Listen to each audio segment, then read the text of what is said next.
Have you ever wondered how a man like Idi Amin rose to power, transforming Uganda into a reign of terror?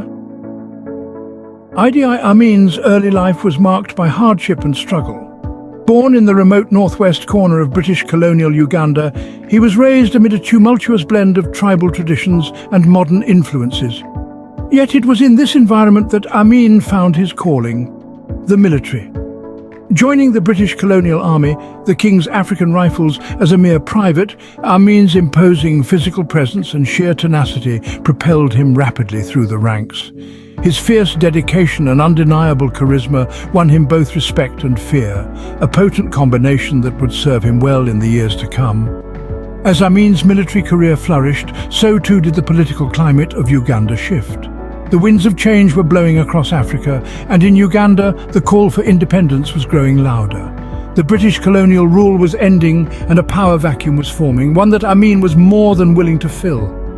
In the midst of this political maelstrom, Amin's ambition was unquenchable. He was a man of action, not of words, and his decision to seize power was as decisive as it was ruthless. In the early hours of January 25th, 1971, while President Obote was overseas, Amin led a successful military coup. The radio announcement of Amin's takeover sent shockwaves across the nation. Uganda was now in the hands of a military man with a reputation for brutality and a thirst for power. In the days that followed, Amin declared himself president. His rule, however, was far from democratic. His regime was marked by brutal repression, human rights abuses and economic mismanagement. But this was just the beginning. In 1971, Idi Amin became the self-proclaimed president of Uganda, setting the stage for one of Africa's most turbulent regimes. What happens when a man with unchecked power rules a nation? Idi Amin's reign of terror began subtly, almost imperceptibly. The initial years of Amin's rule were characterized by a series of purges within the military. Amin, paranoid and distrustful, systematically removed those he perceived as threats to his power. Officers were dismissed, some were imprisoned, and others disappeared without a trace. But the purge did not stop at the military.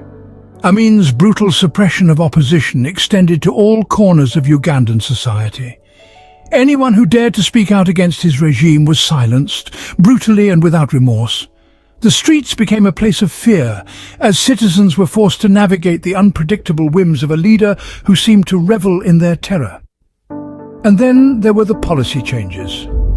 Amin's rule was marked by erratic and unpredictable shifts in policy. One day, he would champion the cause of the poor, and the next, he would implement policies that plunged the nation further into poverty.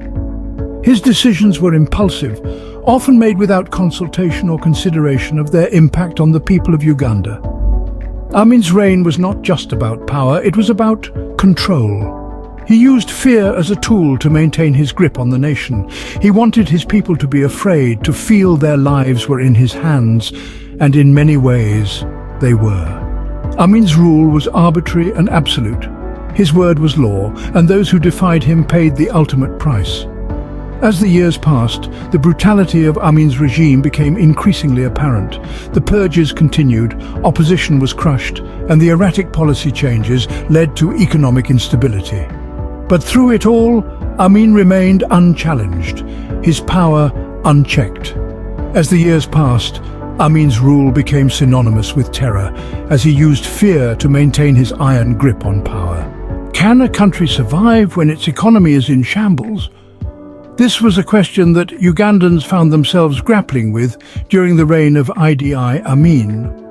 One of the most devastating blows to Uganda's economy under Amin's rule was the expulsion of Asians. These were hard-working individuals who had built thriving businesses, and their abrupt departure left a gaping hole in the economy.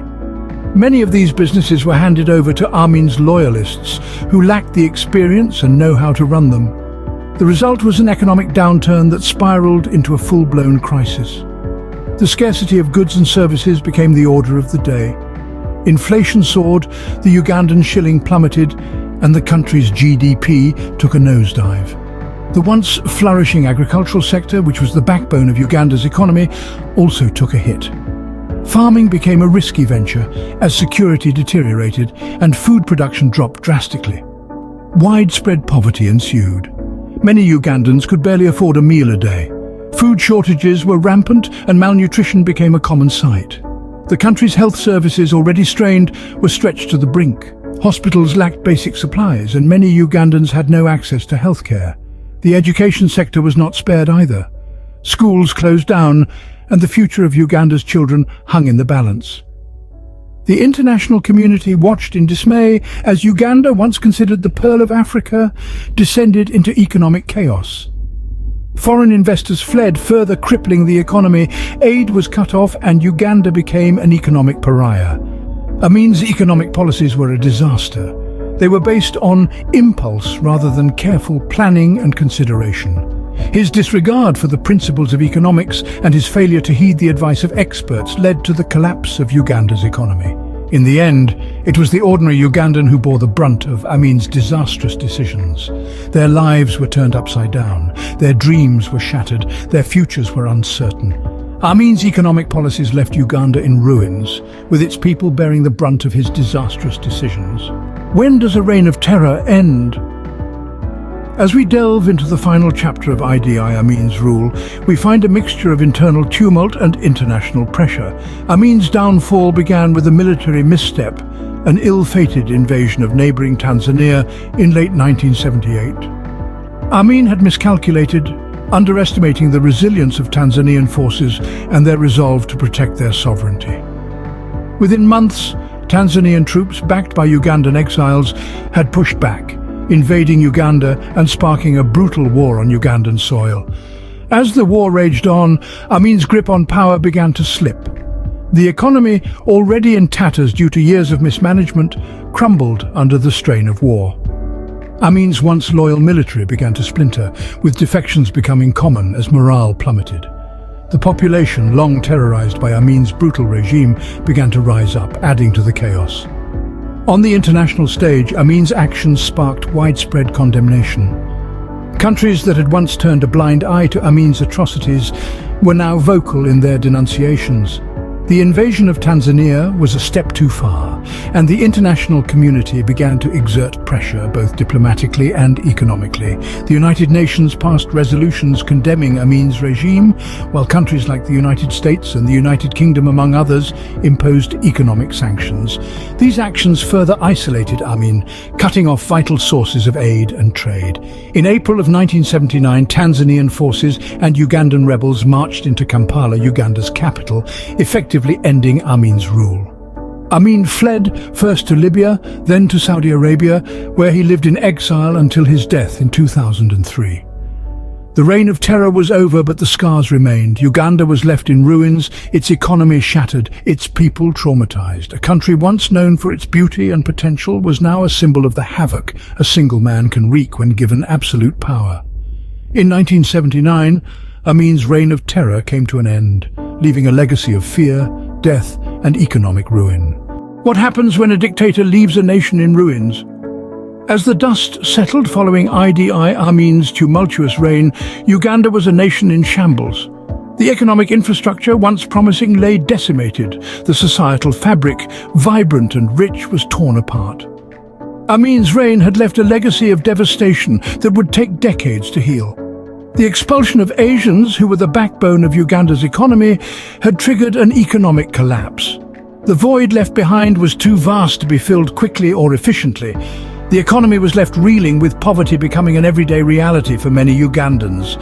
Even today, the effects linger as the nation grapples with economic instability and struggles to rebuild what was lost. But the scars left by Amin were not just economic. They ran deep into the psyche of the nation. The brutal suppression of opposition, the relentless terror, and the loss of tens of thousands of lives had left a lasting impact on the Ugandan society. Fear and mistrust had become woven into the very fabric of the communities. Justice, too, has been a long and winding road. Despite the international outcry and the damning evidence against Amin, his victims and their families have had to fight an uphill battle for recognition and reparation. The struggle for justice is ongoing, a painful reminder of the atrocities committed under Amin's rule.